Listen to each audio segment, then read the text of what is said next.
Et nous sommes de retour au plateau pour la suite de cette émission. Nous abordons notre deuxième sujet. Nous parlons à présent de la Guinée. Les forces vives ne reconnaîtront plus la transition à partir du 31 décembre 2024. En tout cas, c'est ce qu'ont annoncé les forces vives de la Guinée, une plateforme qui rassemble les organisations de la société civile et partis politiques de ce pays, qui a vu l'arrivée au pouvoir des militaires en septembre 2021. Ils ont fait un coup d'État au président Alpha Condé. Le général Mamadi Doumbouya, aujourd'hui général bien sûr, a pris le pouvoir avec ses hommes. Ils avaient promis rendre le pouvoir après une transition militaire jusqu'au 31 décembre 2024, ou plus tard en janvier, ils devaient rendre le pouvoir après avoir organisé des élections. Sauf que, aux dernières actualités, ces autorités militaires ou de la transition ont annoncé que le calendrier tel qu'annoncé et convenu avec la CEDEAO ne pourrait plus être respecté, et finalement on n'a pas encore de date précise sur la fin de la transition. Évitant de rester dans ce flou, les forces vives de la Guinée ont annoncé ne plus reconnaître l'autorité de ces militaires qui dirigent la Guinée à partir du 31 décembre. Ils demandent au pire des cas la mise en place d'une transition civile. Nous en parlons avec nos invités. Je commence par vous, Kokouvia Baïli Abassa. Une transition civile au pire des cas, c'est ce que réclament ces autorités ou bien ces acteurs des forces vives de la Guinée, qui rassemblent les forces vives, qui rassemblent partis politiques et organisations de la société civile, qui apparemment ne veulent plus voir le général Mamadi Doumbouya diriger le pays à partir peut-être du 1er janvier 2025. Attention à une autre phase de déstabilisation de la Guinée. C'est-à-dire Oui, c'est-à-dire que nous assistons à quelques évolutions négatives de la Guinée après le coup d'État. Avant, quand Alpha Condé avait entamé son troisième mandat, que d'aucuns ont apprécié d'un coup d'État constitutionnel, d'autres qui ont dit qu'il a été légitimé par la population, nous avons vu l'arrivée du ex-colonel Mamadi Doumbouya, aujourd'hui général, qui avait vraiment miroité des choses aux Guinéens. Certains Guinéens étaient d'accord pour ce coup d'État. Il y avait une alliance populaire même qui avait soutenu ce coup d'État. Mais à l'évolution, après que ce coup d'État soit validé d'une manière ou d'une autre par les organisations internationales, nous avons assisté vraiment à quelque chose qui n'arrange pas les Guinéens. Des annonces d'élections qui sont souvent reportées, des calendriers bien établis, acceptés de tous, qui par moment soient modifiés ou parfois même sans communication, si ce n'est que si ce n'est que des manifestants réclament des choses que on nous annonce certains bribes d'informations. On assiste vraiment à une gestion vraiment opathique du pouvoir guinéen. Et là, ces organisations de société civile et les partis politiques regroupés dans cette coalition qui dit ne vouloir plus reconnaître le pouvoir en place à partir du 31 de ce mois, c'est que veut devenir la Guinée et comment le pouvoir guinéen s'apprête à affronter cette situation. C'est là que nous posons la question s'il n'y en aura plus des manifestations qui seront réprimées prochainement. Vous avez vu la façon dont un match de football a été terminé tout récemment avec vraiment des exactions. Si des manifestations politiques qui sont souvent interdites, mais que les gens vont braver, les gens prendront le courage pour manifester, quelles seraient les conséquences. Donc ce sont des choses vraiment qui laissent un lendemain, qui présagent un lendemain incertain de la Guinée, et vraiment nous pouvons qu'appeler le pouvoir guinéen à aller vraiment dans le consensus, à vraiment écouter la population, surtout les partis politiques de l'opposition, les forces vives de la nation, pour essayer de trouver un consensus. S'il faut il faut reprogrammer, comme on appelle, les élections sur un nouveau calendrier, que cela soit fait. Sinon, dans le passé, parfois c'est annoncé dans un an, on va faire une élection. Quand le délai s'approche, on change encore de langage. Et vraiment, sans consulter les partis politiques et surtout les forces vives de la nation, c'est un peu difficile d'accepter par tous. Donc, cela ne peut que laisser des goûts vraiment amers à la situation. Eric Johnson, les forces vives de la Guinée ne veulent plus reconnaître l'autorité des militaires au pouvoir à partir du 31 décembre. Alors, je pense, et je le dis toujours, pour quand même mettre à exécution de telles décisions, il faut forcément avoir des leviers. Quels sont les leviers de ces forces vives aujourd'hui face à un pouvoir auquel on demande juste une date pour les élections présidentielles et qui ne veut justement pas donner de date, mais qui continue par gouverner de façon un peu arbitraire ce pays. Et les forces vives sont dans le droit de réclamer quand même tout ceci, parce que c'est ensemble avec ce pouvoir ils ont eu à signer des accords de gouvernance, des accords sur leur transition. Aujourd'hui, ces forces vives réclament quand même au régime en place l'arrêt des violations de la charte de la transition. Cette charte avait déjà proposé un calendrier pour la fin de la transition, pour l'organisation d'une élection présidentielle, mais tout ça là est battu du revers de la main par le pouvoir en place. C'est vrai, cette transition montre quand même une certaine, comment je peux dire, une certaine velléité. Et quand il s'agit de la liberté d'expression, de la liberté de rassemblement, de regroupement, de manifestation dans le pays, on parle du musellement de la presse. Par exemple, des confrères qui sont arrêtés à cause enfin, par rapport à leur travail, à leur profession, dans l'exercice de leur profession, et des militants de l'opposition qui sont embastillés parce qu'ils ont eu à manifester pacifiquement, des situations où les populations sont tous les jours en danger.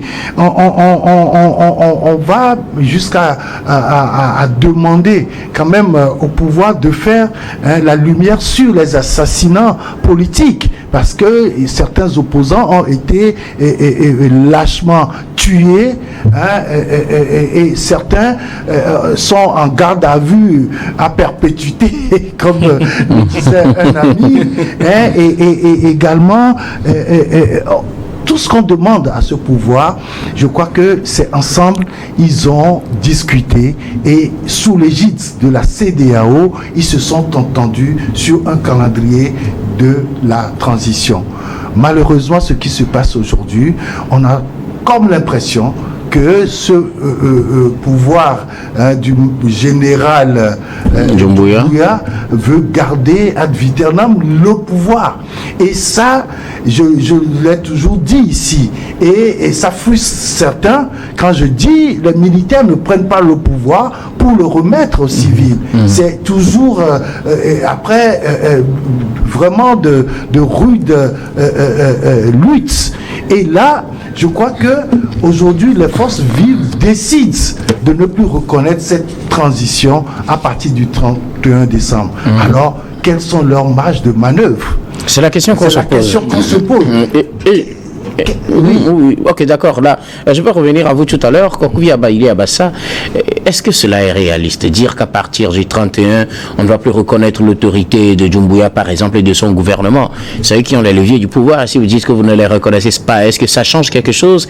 Est-ce que dans les faits, ce qu'ils réclament comme gouvernement de transition, une transition civile, est-ce que là aussi, cela aussi est réalisable? De quels moyens de pression dispose-t-il aujourd'hui pour amener le gouvernement Doumbouya à changer de position et à accéder à leurs demandes? Bon, il faut dire qu'à plusieurs reprises, le président Mamadi Doumbouya avait annoncé des élections qui n'ont jamais eu. Il annonce sans donner de date.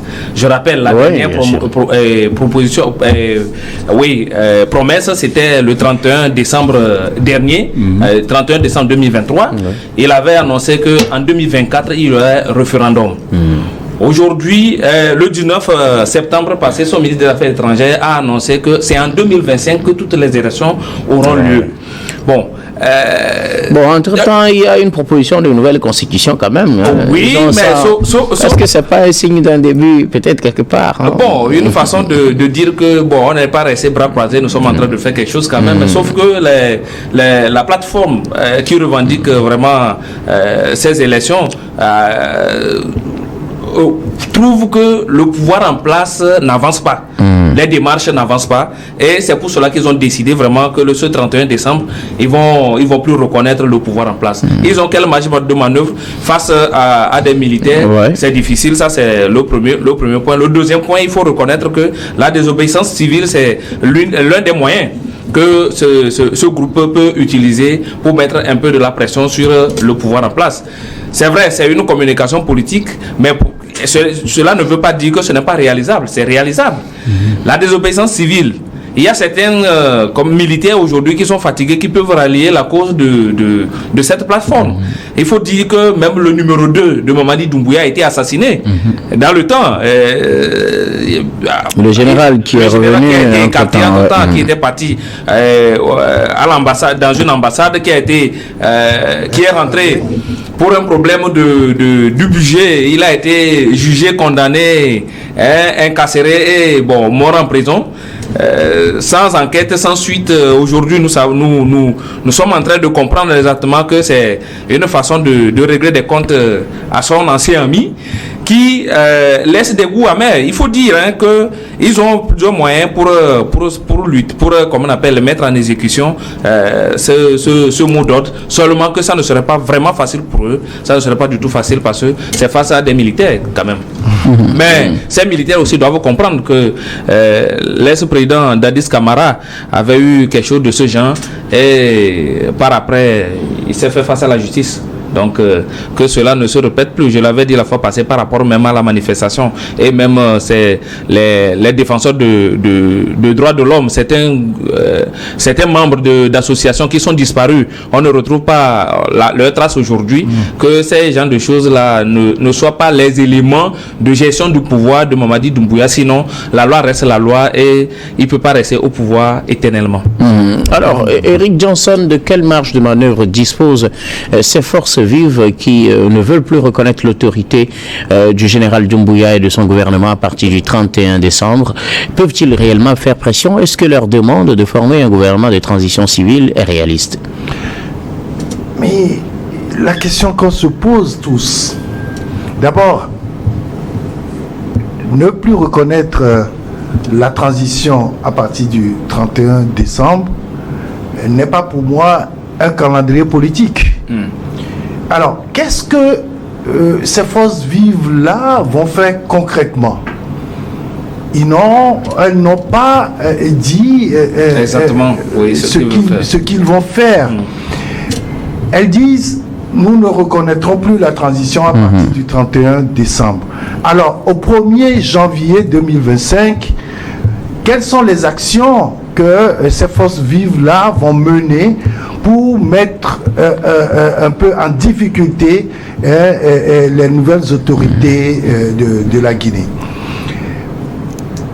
Mais si c'est pour organiser la désobéissance civile, alors je me demande, est-ce qu'elles ont une nouvelle stratégie qui va permettre quand même de ne plus tuer les pauvres citoyens guinéens? C'est ça. Parce qu'aujourd'hui, face à ce pouvoir qui ne cède à rien, qui ne veut pas avoir la contradiction, même dans les débats, même dans la presse, je crois qu'il faut être vraiment prudent. Les marges de manœuvre sont très limitées pour moi à l'heure où nous parlons. Je dis que souvent, avec ce genre de régime, il ne faut pas forcément écarter le dialogue. Il faut plutôt essayer de discuter, de trouver toujours des terrains d'entente, même parfois en faisant des concessions difficiles pour pouvoir aboutir à un résultat. Est-ce que concession même est facile à faire avec un gouvernement pareil? Voilà. Non, je dis, c'est toujours par le dialogue. On peut arriver à faire des concessions. Pourquoi je sur dis quoi, cela? par exemple? On pourrait bien faire concession sur la durée de la transition, on lui permet de continuer tranquillement. Je dis cela en me disant que si vous allez négocier, c'est que dans les négociations, vous perdez quelque chose et vous gagnez quelque chose. En ce moment, ce régime-là aussi sera obligé de laisser certaines choses. Et pourquoi pas accepter au minimum un gouvernement de transition où des membres de ces forces vives-là peuvent faire leur entrée et pouvoir faciliter quand même une transition digne de ce nom. Est-ce que ce ne sera pas vu comme une manière pour eux aussi de venir à la table et de finalement se servir? En ce moment, il faut que ce qu'on va envoyer là-bas soit véritablement des gens qui ont un objectif suivant ce que toutes ces forces vives-là discutent ensemble. La difficulté que nous avons avec ces regroupements-là, lorsqu'il s'agit de mener une lutte commune, c'est qu'il y a toujours des taupes, il y a toujours des gens qui sont prêts à basculer de l'autre camp, d'un bord à l'autre, d'un camp à l'autre, dès qu'il y a une situation un peu délicate. C'est pour cela, je dis, il ne faut pas rompre le fil du dialogue. Il faut toujours y aller parce que, autrement dit, c'est les pauvres populations qui vont encore en partir. Et combien seront ces gens-là jusqu'à ce qu'on ait quand même une transition digne de ce nom pour permettre quand même une élection générale et que le pouvoir revienne aux civils. Kakubi Abaïli Abassa, comment imaginez-vous les jours à venir en Guinée à partir de 2025, janvier 2025, vous imaginez cela comment? Des manifestations, un dialogue, une reprise du processus vers la fin de la transition, c'est-à-dire l'organisation des référendums, d'élections législatives, municipales, présidentielles, tout ce que vous voulez, ou carrément un statu quo, un bras de fer qui va s'installer? Un lendemain certain, puisque d'abord cette organisation annonce qu'à partir du 6 janvier, ils vont organiser une grande manifestation à Conakry et que dans les semaines qui vont suivre, ils vont organiser dans chaque lieu de préfecture. Et vous voyez vraiment dans chaque chef-lieu de préfecture, vous imaginez Mamadi Doumbouya et son équipe actuellement autoriser cette manifestation. Contre eux, ça serait vraiment difficile. Donc vraiment, je crains vraiment pour la population, les gens qui vont sortir pour ces manifestations, surtout que la transition est en train d'annoncer une autre phase de la transition. Disent qu'il faut une refondation totale du pays et de l'administration avant les élections. Donc, même pour 2025, s'il faut parler d'une refondation totale de l'administration et de tout le pays, oui, avant les élections, je me demande si vraiment 2025, même qu'ils ont annoncé pour toutes les élections, sera vraiment tenable. Ça me serait vraiment, c'est vraiment compliqué de tenir comment on appelle cette date. Donc, je vois que vraiment le lendemain, ça serait vraiment incertain, mais il faudrait que le pouvoir en place puisse accepter les négociations avec cette plateforme des forces vives de la Guinée pour que le pays puisse avancer. Sinon, c'est encore des pertes de vies humaines que nous allons encore enregistrer en Guinée à partir du 6 janvier, le jour de quoi là, des manifestations. Eric Johnson, à partir de janvier, comment imaginez-vous la Guinée? Un bras de fer tranquille ou encore des affrontements, un dialogue qui va s'instaurer, puisque normalement tout le monde veut le bien de la Guinée. Ouais.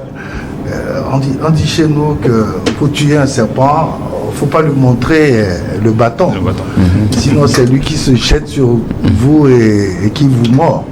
Mais je pense que les forces vives de la Guinée ont déjà montré ce qu'ils veulent faire.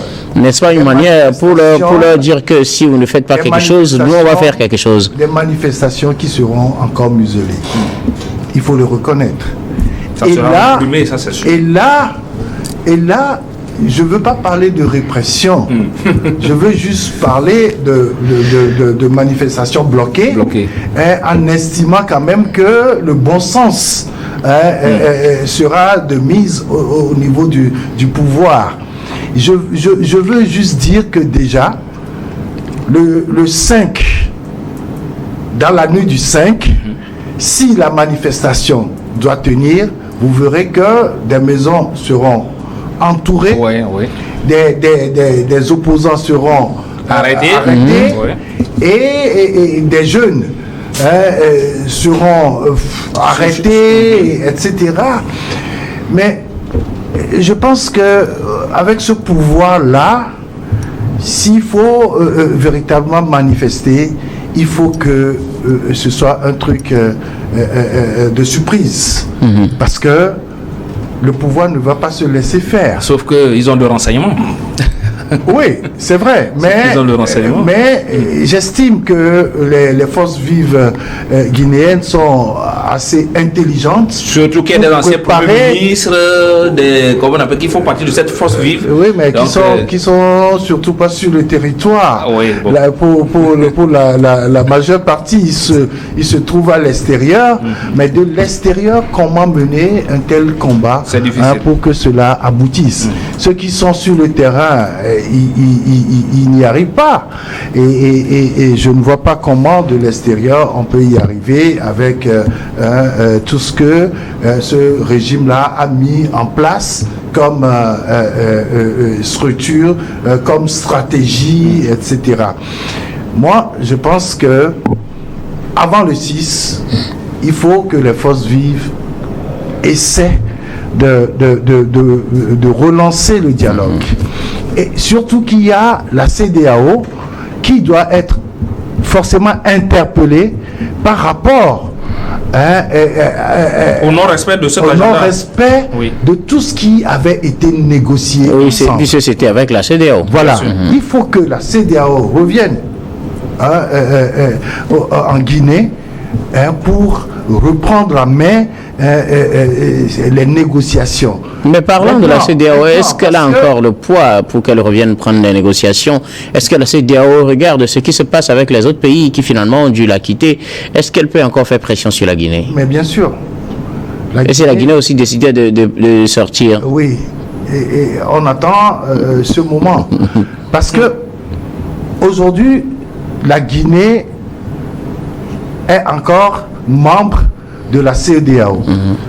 La CEDEAO a permis quand même d'avoir un calendrier, d'avoir une plateforme de gestion de la transition.